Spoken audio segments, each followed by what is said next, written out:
우리는 계속해서 예수님의 순환사를 살펴보고 있습니다.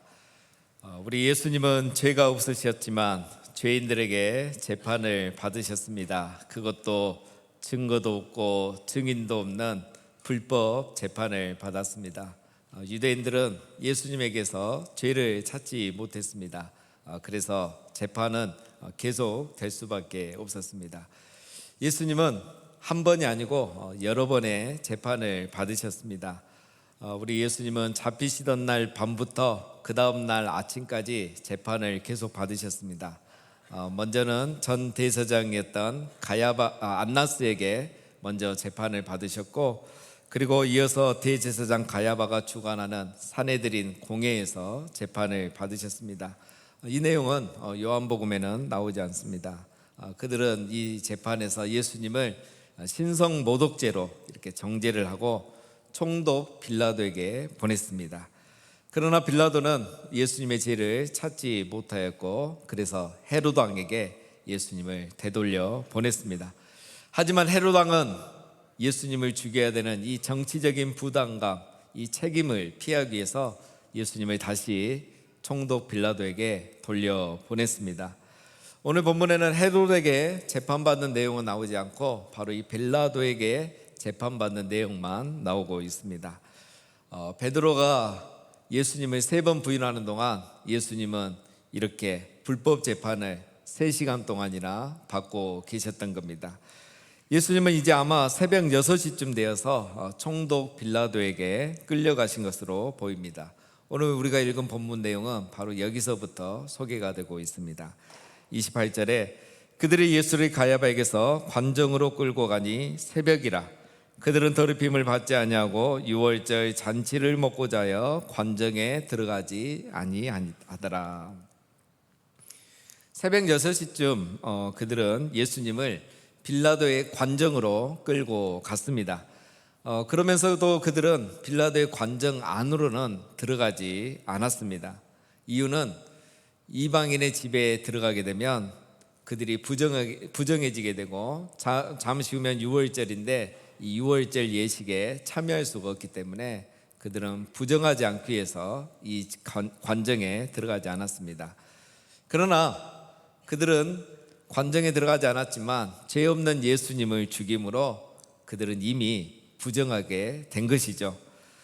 유월절 예식은 중요하게 생각하면서 그들은 유월절을 완성하러 오신 예수님, 하나님의 어린 양 예수님을 죽이는 데는 앞장서고 있는 것입니다. 예수님이 무죄한 것을 알면서도 예수님을 제거하려고, 그러면서도 그들은 제의적인 정결을 지키려고 하고 있는 것입니다. 이렇게 해서 그들은 제의적인 이런 정결을 지켰겠지만 가장 부정한 일을 지금 저지르고 있는 것입니다. 이것은 제의적인 정결을 어겨서 부정해지는 것보다 더 근본적이고 더 치명적인 더러움으로 그들을 더럽히고 부정하게 하고 있는 것이죠. 여러분, 우리는 신앙과 종교를, 또 신앙의 행위와 종교의 행위를 구별할 줄 알아야 되는 이유가 바로 여기에 있습니다. 무죄한 자를 죽이고서도 제의적 정결을 지키면 자기는 떳떳하고 무죄하다고 생각하는 것은 굉장히 위험합니다. 무죄한 자를 죽이며 양심적으로 떳떳하지 않으면서도 나는 제의적인 정결을 지켰기 때문에, 나의 행동이 떳떳하기 때문에 나에게는 죄가 없다고 생각하는 것이 바로 종교적인 행위인 것입니다. 오늘 우리로 말씀드리면 이웃을 사랑하지 않고 미워하면서도 내가 주일에는 예배를 드렸기 때문에 나는 거룩한 성도라고 생각하는 것은 바로 종교인들의 사고 방식이라는 겁니다. 제의적인 정결을 지키지 않는 것도 부정한 일이지만 무죄한 사람을 미워하고 죽이는 것은 더 부정한 일인 겁니다. 우리가 하나님을 예배하지 않는 것도 죄이지만 이웃을 사랑하지 않고 미워하는 것은 더 큰 죄인 것입니다. 유대인들이 항상 이런 실수를 했듯이 우리들도 이런 실수를 할 때가 많습니다. 사랑하는 성도 여러분, 우리가 주일에 하나님을 예배하는 이 신앙의 의무를 다하듯이 평소에 이웃을 사랑하는 신앙의 의무도 다해야 하는 것입니다. 이것이 바로 참된 경건이고 참된 신앙이기 때문이죠. 그런데 어느 순간부터 한쪽만 실천하게 되면 신앙은 사라지고 종교만 남게 되고 형식만 남게 되고, 그러면서 곧 외식하는 신앙으로 전락하게 되는 것입니다. 빌라도는 바로 지금 이런 사람들을 상대하러 관정으로 나가고 있습니다. 예수님은 로마의 위협이 되는 인물이 아니라는 것, 이것은 유대인들의 문제이고 유대인들 사이의 갈등이라는 것을 빌라도는 이미 알고 있었습니다. 그래서 이렇게 말하죠. 너희가 무슨 일로 이 사람을 고발하느냐? 이 말은 이 예수는 로마법에 저촉되는 죄를 범하지 않았는데 왜 너희가 이 사람을 나에게 고발했느냐? 바로 이 말인 겁니다. 너희 법대로 처리해야지, 너희에 관한 문제인데 왜 로마에 이걸 고발했느냐라고 물었습니다. 지난밤에 불과 몇 시간 전에 예수님을 잡기 위해서 유다가 로마의 군대를 이끌고 왔죠. 그것은 빌라도가 이 로마 군대를 승인해주고 허락해줬기 때문에 갈 수 있었던 겁니다. 그때만 해도 빌라도는 이렇게 자기에게 찾아올 줄 몰랐습니다. 유대인들이 예수님을 잡기만 하면 유대법에 따라서 재판을 하고 처리할 줄 알았던 거예요. 그런데 그렇게 하지 못하고 예수님을 다시 자기에게 데리고 오니까 지금 빌라도는 굉장히 의아해하면서 이렇게 질문을 했던 것입니다. 하지만 유대인들은 오히려 당당하게 대답합니다. 이 사람이 행악자가 아니었더라면 우리가 당신에게 넘기지 아니하였겠나이다. 즉, 죄가 있으니까 데려왔지 괜히 데려왔겠습니까? 이 사람은 죽을 죄가 있기 때문에 사형하기 위해서 데려왔지 그냥 데려왔겠습니까? 바로 이 말인 겁니다. 즉, 지금 유대인들은 예수님을 죽이기로 작정하고 이미 결정하고 데려온 겁니다. 증거도 없고 증인도 없고 자백도 없는데 그들은 임의로 사형을 결정하고 예수님을 끌고 왔던 것입니다. 빌라도는 그들의 이런 주장을 받아들일 수가 없었던 것이죠. 너희가 그를 데려다가 너희 법대로 재판하라. 빌라도는 이 로마법과 아무 상관없는 고소를 받아들일 생각이 없었습니다. 너희 종교에 관한 것이니까 데리고 가서 너희 유대교의 법대로 재판을 하라는 겁니다. 그런데 유대인들이 갑자기 이렇게 말합니다. 우리에게는 사람을 죽일 권한이 없습니다. 자, 이 말은 사실이 아닙니다. 이미 유대인들은 요한복음 8장에서 보면 간음한 여인을 돌로 쳐서 죽이려고 했었죠. 그리고 나중에 사도행전에 보면 스데반을 돌로 쳐서 죽였습니다. 이미 이들은 그들 자체 유대법에 따라서 사형을 집행하고 있었습니다. 이 사람들은 지금 예수님을 신성모독죄로 이렇게 정죄했기 때문에 이 죄 또한 유대법에 따라서 율법에 따라서 사형을 할 수가 있었습니다.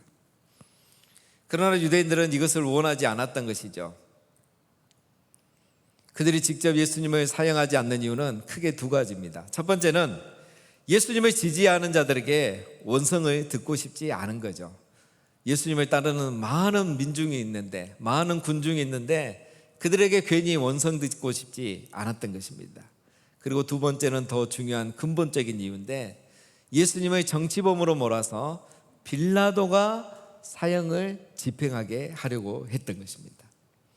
그러면 로마법에 따라, 로마의 사형 제도에 따라 예수님은 십자가에 달려 죽게 되는 겁니다. 이것은 유대인들에게 있어서는 가장 수치스러운 모습입니다. 그래서 예수님이 그렇게 죽게 되면 이것은 예수님에게도 가장 수치스러운 일이 되는 것이고, 이것을 보는 유대인들에게는 예수님은 하나님의 저주를 받아 나무에 달려 죽었다고, 자기가 유대인의 왕이라고 하나님의 아들이라고 거짓말하더니 하나님께 저주받아 나무에 매달려 죽게 됐다고 그렇게 인식하게 만드는 효과가 있었던 것입니다. 그래서 그들은 자기들이 사형을 집행하지 않고 로마법에 따라 사형을 집행해서 예수님의 십자가에 죽게 하려고 했던 것입니다. 그러나 유대인들과 빌라도는 전혀 모르고 있지만 이것은 사실 말씀이 성취되는 과정인 겁니다. 32절에 이는 예수께서 자기가 어떠한 죽음으로 죽을 것을 가리켜 하신 말씀을 응하게 하려 함이라라. 이미 예수님은 자기가 십자가에 달려 우리 인류의 죄를 위해 죽을 것을 여러 번 말씀하셨습니다. 유대인들의 음모가 있지만 그것은 사실 하나님의 계획을 성취한 하나의 방법이었습니다. 그렇다면 여러분, 예수님은 지금 실패한 것이 아닌 겁니다. 예수님은 지금 악한 자들에게 억울하게 죽는 것이 아니라는 겁니다. 예수님의 말씀이 성취되는 것이고 하나님의 계획이 이루어지고 있는 순간인 것입니다. 여러분, 이처럼 세상이 악인들에 의해서 움직이고 있는 것 같지만 사실은 하나님께서 악인과 의인을 통해서 이 세상의 역사를 주관하고 계시는 겁니다. 하나님은 의인을 통해서도 하나님의 뜻을 이루시고 악인의 악함을 통해서도 하나님의 계획을 이루어가고 계시는 겁니다. 그러니 여러분, 우리가 세상을 보면서 너무 걱정하지 않으셔도 됩니다. 우리는 하나님의 뜻이 이 땅에 이루어지도록 계속 기도하면서 의인으로서 우리가 있는 자리에서 우리가 할 수 있는 일들을 계속 하면 하나님은 우리를 통해서 이 땅을 바르게 세워가실 거고 이 세상의 역사를 주관하시고 하나님의 뜻을 이루어 가실 줄 믿습니다. 빌라도가 예상했던 것처럼 유대인들은 쉽게 물러서지 않았습니다. 빌라도는 이제 심각하게 고민을 해야 했습니다. 빌라도는 원하지 않고 원칙에도 맞지 않지만 이제 어쩔 수 없이 그는 예수님을 신문하게 됩니다. 예수님에게 이렇게 물었죠. 이에 빌라도가 다시 관정에 들어가 예수를 불러 이르되 내가 유대인의 왕이냐? 이 빌라도는 별 관심이 없는 것 같습니다. 이 말은 내가 유대인의 왕은 맞긴 맞냐 이겁니다. 너가 유대인의 왕이 맞긴 맞느냐? 왕이 어떻게 이렇게 대우받고 이런 꼴이 되어 있느냐는 거죠. 한심했던 것입니다. 예수님은 그 질문에 부정도 인정도 하지 않고 대답하십니다. 이는 내가 스스로 하는 말이냐? 다른 사람이 나에 대하여 내게 한 말이냐? 이 말씀은 너가 정말 나를 알고 싶어서 하는 질문이냐? 아니면 총독으로서 재판을 하기 위해서 질문을 던지는 것이냐? 이겁니다. 예수님이 지금 뭘 하고 계십니까? 재판을 받으면서도 빌라도를 로마의 총독이 아니라 하나님이 지으신 한 인간으로 상대해 주고 있는 거예요. 빌라도가 예수님을 알 수 있기를 원하면서 대화를 주도해 가고 계시는 겁니다. 니고데모에게 하셨듯이 사마리아 여인에게 하셨듯이 예수님은 지금 빌라도에게 질문을 통해서 그를 진리 가운데로 이끌어 가려고 하고 계시는 겁니다. 하지만 빌라도는 예수님의 말씀이 거슬렸던 것입니다. 빌라도가 대답하되 내가 유대인이냐? 이 말은 나는 유대인도 아닌데 당신에게 관심 없다. 너희들의 종교에 관심 없다. 이런 뜻입니다. 도대체 너가 무엇을 하였기 때문에 유대인과 대제사장들이 너를 나에게까지 고발했단 말이냐? 질문하는 겁니다. 예수님은 자기가 고발당할 일을 하지 않았다는 것을 변명하지 않고 이렇게 답변을 대신합니다. 36절에 예수께서 대답하시되 내 나라는 이 세상에 속한 것이 아니니라. 만일 내 나라가 이 세상에 속한 것이었더라면 내 종들이 싸워 나로 유대인들에게 넘겨지지 않게 하였으리라. 이제 내 나라는 여기에 속한 것이 아니니라. 동문서답한 것처럼 다른 말씀을 하시죠. 그러나 그것이 아닙니다. 우리 예수님이 일찍이 니고데모 만났을 때 어떻게 말씀하셨습니까? 사람이 물과 성령으로 거듭나지 아니하면 하나님 나라에 들어갈 수 없느니라. 니고데모에게는 신학적인 용어로 말씀을 하셨죠. 사마리아 여인에게는 내가 주는 물을 마시는 자마다 영원히 목마르지 아니하리라. 물 길러 오는 여인에게 서민의 언어를 통해서 말씀하셨습니다. 그리고 지금 정치인 빌라도에게는 하나님의 나라에 대해서 설명하면서 정치적인 언어로 말씀하시는 거예요. 총독 빌라도야, 내 나라는 이 세상에 있는 나라가 아니고 이 세상과는 다른 나라고 나는 유대인들의 왕도 아니란다. 내가 로마를 전복하기 위해서 하는 것도 아니란다. 이렇게 말씀하는 거예요. 그러자 빌라도가 갑자기 혼란스러워지기 시작합니다. 그러면 내가 왕이 아니냐라고 다시 묻습니다. 빌라도가 이르되 그러면 내가 왕이 아니냐? 예수께서 대답하시되 내 말과 같이 내가 왕이니라. 예수님은 내가 왕이라고 이제 대답을 해주십니다. 이 말씀은 내가 왕은 맞지만 너가 생각하는 의미의 왕은 아니다, 이 말씀이에요. 너가 생각하는 이 세상의 왕이 아니고 유대인들의 왕이 아니고 나는 진리를 증언하기 위해 이 세상에 온 사람일 뿐이라는 거예요. 나는 진리를 전하기 위해서 이 세상에 왔다라고 말합니다. 지금 예수님은 빌라도에게 무슨 말씀하고 있습니까? 나는 너가 진리를 알고 나의 나라 하나님의 나라에 들어오기를 원한다. 그 복음을 전하고 있는 겁니다. 재판을 받으면서 빌라도에게 복음을 전하고 있는 거예요. 빌라도가 이제서야 반응을 합니다. 진리가 무엇이냐? 근데 여러분, 이 말이 너무 우습지 않습니까? 진리이신 예수님이 지금 바로 눈앞에 서 있는데 그 진리를 알아보지 못하고 진리가 무엇이냐고 묻고 있습니다. 빌라도는 예수님이 죄가 없다는 것을 확신합니다. 그러나 예수님이 진리라는 것은 확신하지 못하고 있는 거예요. 이렇게 예수님이 여러 번 복음을 전했는데도 빌라도는 지금 이제 관정 밖으로 나가서 나는 이 사람에게서 아무 죄도 찾지 못하였다라고 말을 하면서, 그렇게 말하면서도 예수님을 석방시켜주지 않고 헤로데게로 보냈습니다. 빌라도는 지금 진리를 확신하지 못하고 고민만 하고 있습니다. 예수님을 살릴 수 있는 이 초로의 기회, 인류 역사에 유일하게 가질 수 있는 이 기회를 그만 놓치고 맙니다. 빌라도는 예수님의 무죄를 알고도 진리를 확신하지 못하니 무죄를 선언하면서도 석방을 하지 못합니다. 그가 만약에 진리를 확신했다면 예수님을 살리고 진리를 전하는 사람이 되었을 것입니다. 그러나 이처럼 진리를 확신하지 못하는 사람은 누구도 살릴 수 없고 진리를 전할 수 없는 겁니다. 사랑하는 성도 여러분, 우리가 진리를 확신하는 것이 이렇게 중요한 겁니다. 빌라도는 진리가 무엇이냐라고 물었습니다. 이 질문에는 빌라도의 세계관이 담겨 있어요. 빌라도는 로마 제국이 진리라고 믿고 로마의 황제가 진리라고 믿고 있었던 거예요. 로마 제국만 있으면, 로마 황제만 있으면 이 세상은 평화로울 수 있다고 그는 믿었던 거죠. 그래서 그는 진리라고 말하는 예수님 앞에 그는 고민했던 거예요. 그리고 갈등했던 거예요. 진짜 진리를 보고서도 그는 확신하지 못했던 것입니다. 유대인들도 마찬가지입니다, 여러분. 유대인들은 유대교가 진리라고 믿고 유대 민족이 진리라고 믿어요. 그래서 그들은 진리라고 하는 이 예수님을 도저히 받아들일 수가 없었던 거죠. 거절한 겁니다.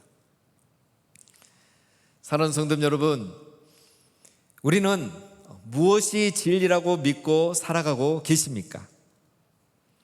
사람은 자기가 진리라고 믿는 것을 따라서 삶의 목표를 정하고 매 순간 결정하면서 살아가게 되어 있습니다. 빌라도는 진리이신 예수님을 앞에 두고도 진리를 확신하지 못했습니다. 우리들도 진리가 선포되는 자리에 매일 있으면서도 진리를 확신하지 못하고 살아갈 때가 많습니다. 여러분, 우리도 살아가면서 빌라도처럼 고민을 많이 하는 것은 삶이 복잡해서도 아니고 유혹이 강력해서도 아니고 우리가 진리를 확신하지 못하고 있기 때문인 것입니다. 진리를 확신하면 삶이 단순해지고 유혹이 위협이 되지 못하며 고민이, 갈등이 사라지게 되는 겁니다. 사랑하는 성도 여러분, 예수님만이 진리심을 믿고 확신하며 살아가시는 우리 모두가 되시기를 주님의 이름으로 축원드립니다. 여러분, 어떤 것도 진리가 될 수가 없고 그 어떤 것도 우리의 삶의 목표와 기준이 될 수 없고 오직 우리 예수님만이 진리고 우리의 삶의 목표이고 삶의 기준이 되심을 날마다 확신하고 그렇게 살아가시기를 주님의 이름으로 축원합니다. 그러면 진리를 더 알게 되고 진리가 주는 자유를 날마다 누리며 살아가게 될 것입니다. 빌라도가 진리를 확신하지 못하니 자유를 누리지 못해요. 계속 고민합니다. 오늘 본문에는 나오지 않지만 고민만 하던 빌라도는 예수님을 헤로데에게 보냅니다. 죄를 찾지 못했으면 그냥 석방하면 되는데 죄가 없다고 선언하면서도 석방하지 못하고 헤로데에게 떠넘깁니다. 헤롯 역시 만만치 않죠. 그도 정치적인 인물입니다. 자기가 이 책임을 떠안기 싫었기 때문에 다시 빌라도에게 돌려보냈습니다. 빌라도가 이제 두 번째 신문을 시작합니다. 그런데 이번에는 빌라도가 예수님에게 신문하지 않고 바로 채찍질을 합니다. 예수님에게 채찍질을 하게 하고 그 예수님을 관정 밖으로 유대인들이 있는 곳에 끌고 나갔습니다. 그리고 그 예수님을 보여주며 이렇게 말합니다. 빌라도가 다시 밖에 나가 말하되 보라, 이 사람을 데리고 너희에게 나오나니 이는 내가 그에게서 아무 죄도 찾지 못한 것을 너희로 알게 하려 함이로라. 채찍에 맞은 피를 흘리는 그 예수님을 데리고 나와서 이 예수님을 봐라, 내가 이 예수에게서 아무 죄도 찾지 못했다, 그렇게 말하고 있습니다. 여러분, 너무 우습지 않습니까? 예수님이 죄가 없다는 것을 빌라도는 지금 알고 있습니다. 그런데도 예수님에게 채찍을 한 거예요. 왜 갑자기 이 예수님이 죄가 없다는 거 알면서도 채찍질을 했을까요? 빌라도가 채찍질한 것은 예수님을 풀어주기 위한 방법이었습니다. 봐라, 내가 이렇게 채찍질하고 고문을 했는데 아무 증거가 나오지 않았다. 나는 이 사람에게서 아무 죄도 찾지 못했다. 그래서 이 사람을 이제 풀어줘야 되겠다, 그런 말을 하고 있는 겁니다. 빌라도는 이 순간 기대했을 겁니다. 이제는 유대인들이 수그러들고 자기의 주장을 받아들일 줄 알았을 겁니다. 그런데 유대인들은 빌라도를 향하여 예수님을 십자가에 못 박으라고 더 큰 소리로 외칩니다.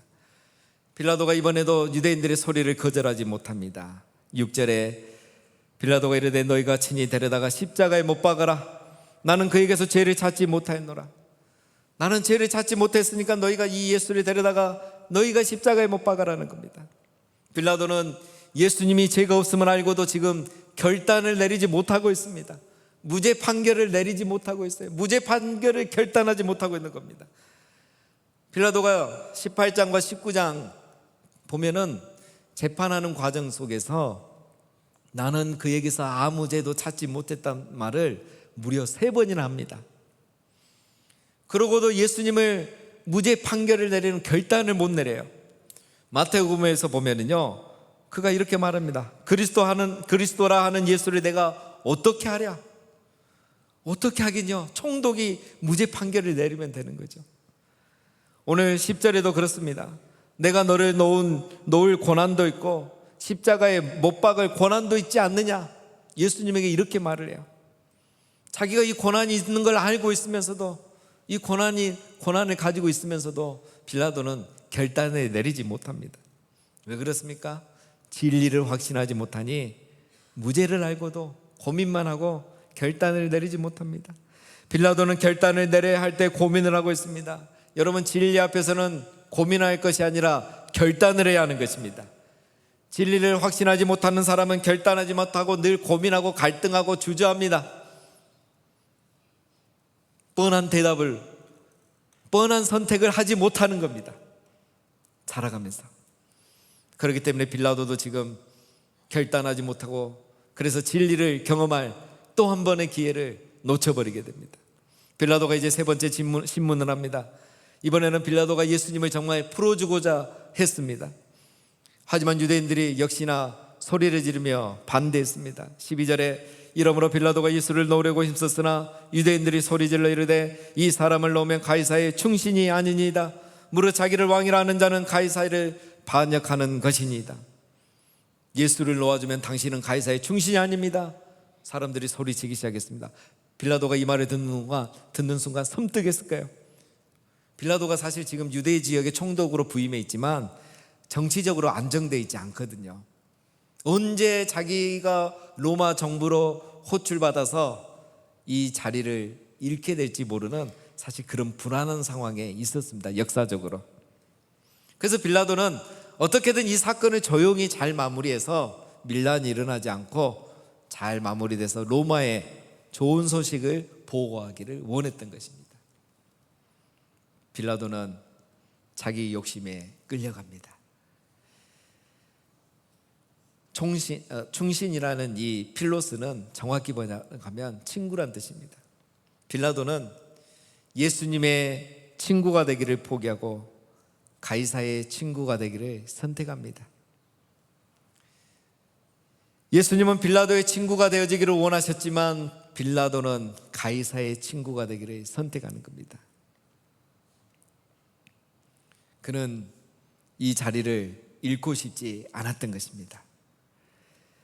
그래서 결국 그는 예수님을 유대인들에게 넘겨주었습니다.